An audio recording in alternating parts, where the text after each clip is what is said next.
कई लोग कहते हैं कि बोरो लोग चाइना से आई है, वो लोग चाइनीज है, और कुछ लोगों का कहना है बोरो लोग असुर यानी दानव था।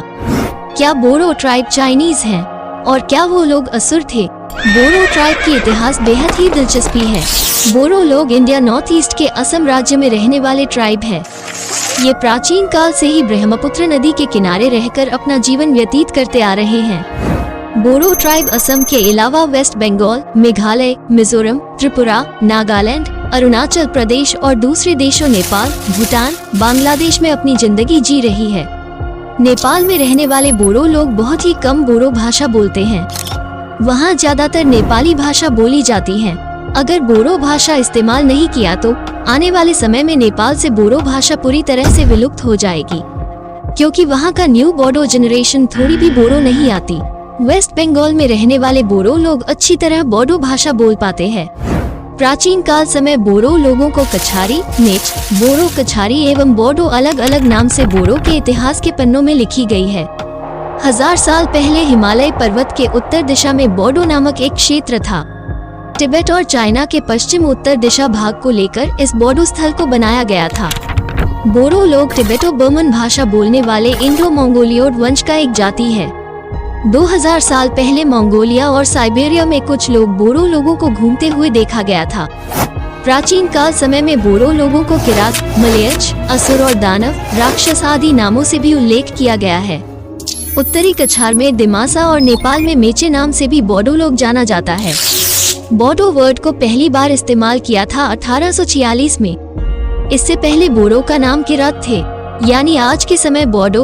वही समय जन्म लिए थे बोरो के बहुत सारे वीर योद्धा, जिन्होंने बोरो समुदाय को बचाने के लिए शत्रु से युद्ध लड़े थे।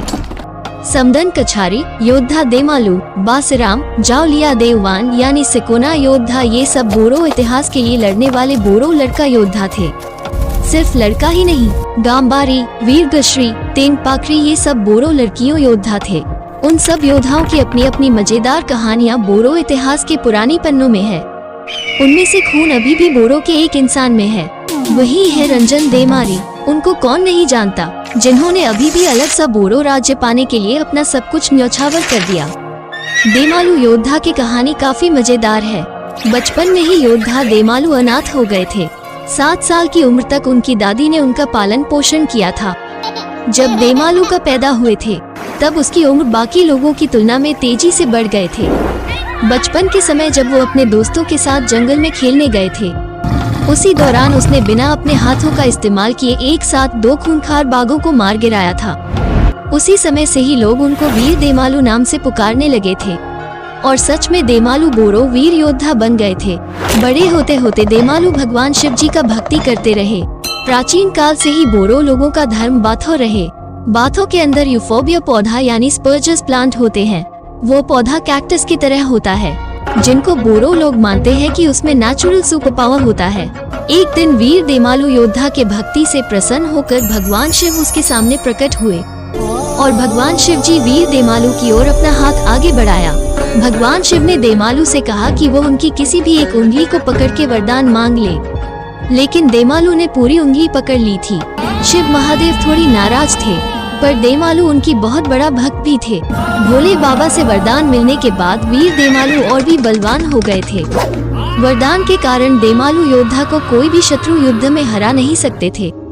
दीमापुर राज्य के गौरव को बनाए रखने के लिए देमालू के अंदर जलती हुई भावना थे। देमालू के पास वरदान में मिली कवच थे।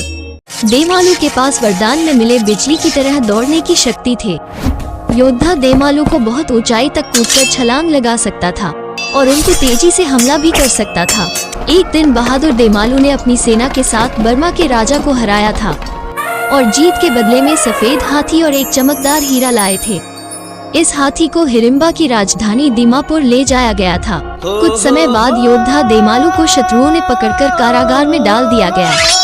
एक दिन दुश्मन ने वीर देमालू को एक विशाल हाथी से कुचलकर मारने के लिए छोड़ दिया गया, लेकिन देमालू एक ही समय में 2 हाथियों से लड़ने की क्षमता थी। दुश्मन ने देमालू को मारने के लिए उनकी सौतेली माँ से मदद मांगी। अगर उनको मारने की राज बता दिया तो देमालू की सौतेली माँ को दुश्मन से बहुत सारे धन और सोना मिलने वाली थी। परंतु देमालू की सौतेली माँ को भी पता नहीं था कि देमालू को कैसे मारा जाए। क्योंकि उनको किसी भी बलपूर्वक नहीं मारा जा सकता था। एक दिन देमालू की सौतेली माँ को रहस्य पता चली। एक गर्मी की रात थी जब आकाश में पूरा चांद चमक रहा था, ऊपर नीले क्षितिज में मंडरा रहा था। उसी समय वीर देमालू नींद और थकान से कारागार के अंदर सो रहे थे। तब उनकी सौतेली माँ के साथ शत्रुओं ने देमालू के कानों में गर्म सीसा डाला गया और उनके पूरे शरीर में भी पिघला हुआ सीसा डाल दी। उसी समय बोरो की वीर योद्धा देमालू की तड़प तड़प कर मृत्यु हो गई, पर उसने ठीक मरने से पहले पूरे बोरो प्रजा को ही श्राप दे दिया कि आज से बोरो वंश में कोई भी योद्धा जन्म नहीं होगा।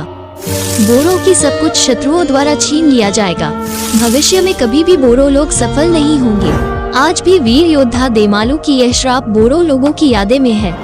आज उसकी मूर्ति के नीचे बोरो लोग पूजा करते हैं ताकि उसका श्राप समाप्त हो जाए। बोरो लोग उस महान योद्धा को जोहलाव देमालू नाम से आज पुकारते हैं। उनकी सबसे बड़ी मूर्ति कोकराझार शहर के कारेगांव में है। वैसे बोरो की एक मशहूर इलाका पर्वत जोरा को कौन नहीं जानता, जिन इलाका के अंदर गुरुदेव कालीचरण ब्रह्मोस जन्म लिए थे। ज्यादातर बोरो की NDFB युद्ध पर्वत जोरा इलाके पर भी हुए थे। पहले समय पर्वत जोरा इलाके बहुत सारे कीमती पेड़ पौधे से भरा हुआ जंगल था। वहाँ पर अलग अलग आवाज के पशु पक्षी भी देखने को मिलती थे। कुछ बहुत सारे गांव और जगह को एक साथ नाम रखा गया था पर्वत जोरा। आप लोग इस मैप के द्वारा कुछ गांवों देख सकते हैं और वो जगह काफी सारे फूलों की गंध से भरे थे। जंगल बहुत घने और जंगली सब्जियों की कमी नहीं थे। उस पर्वत जोरा जगह की एक पुरानी गाना भी बने थे, लेकिन दुर्भाग्य से आज धीरे धीरे पर्वत जोरा की सुंदरता घट रही है। पुरानी समय से ही बोरो लोग जादू टोना या डायन ये सब मानते आ रही है। डायन का मतलब बुरा डरावनी इंसान जो जादू टोना सीखकर लोगों की अच्छा वो नहीं देखना चाहते। ये सब बोडो गांव में होता आया जिसको बोला जाता है डायन। लेकिन जो लोग साइंस को मानते हैं वो लोग ऐसे कुछ नहीं मानता, लेकिन रात्रि के समय निकालते हैं। ऐसे में जरूरत से ज्यादा विश्वास करके बोरो लोग अंधविश्वास में आकर किसी के परिवार को ही डायन समझकर खत्म कर दिया था। शाम के समय यानी रात होने के समय में मुर्गा आवाज करना, रात में उल्लू अलग तरीके से आवाज निकलना, दिन के समय लोमड़ी की आवाज, रात में कुत्तों का रोने की आवाज, रास्ते में काला बिल्ली रास्ता पार करना और अलग तरह की आवाज निकलना, सुबह समय कौवा की आवाज सुनाई देना, ये सब बोरो लोग अशुभ मानते हैं, जैसे कि कोई उनके साथ बड़ी मुसीबत आने वाले हैं। लेकिन आज साइंस युग में ये सब कम होते गए। नॉर्थ ईस्ट के सबसे प्राचीन निवासी लोग बोरो कछारी थे। वहाँ कदम रखते ही बोरो कछारी लोग खेती करना शुरू कर दिया था। प्राचीन इतिहास समय बोरो में जो लड़कियां कामों में कुशल नहीं थे, जैसे खाना बनाना, वीविंग करना, खेती में धान वगैरह का काम, अगर इन सब काम को नहीं करना आता तो कोई भी बोरो लड़का उस लड़की से शादी नहीं करते थे। इसलिए पुराने जमाने से ही बोरो लड़की लोग भी काफी एक्सपर्ट और टैलेंटेड है। बोरो गांव के किसी भी घर में वीविंग होते थे और आज भी देखने को मिलती है, जहां वो लोग खुद का ट्रेडिशनल कपड़ा बनाती है। बोरो लोगों की ये कुछ खास तरह के संगीत यंत्र है। देखने में ये वायलिन जैसी है, लेकिन बोरो भाषा में उसको सेरजा बोलती है। ये वायलिन से थोड़ा अलग है, जिसको बोरो लोगों की लंबी इतिहास में सांदो बाउदिया नामक एक बोरो लड़का ने अकेले जंगल में जाकर बजाया करते थे। बोरो के सबसे पुराने और पहला फीमेल सिंगर थे सुलेखा बसुमतारी। उन्होंने 1979 में ऑल इंडिया रेडियो के माध्यम से भी गाया था। सुलेखा को बोरो लोग क्वीन ऑफ म्यूजिक नाम से भी जाना जाता है।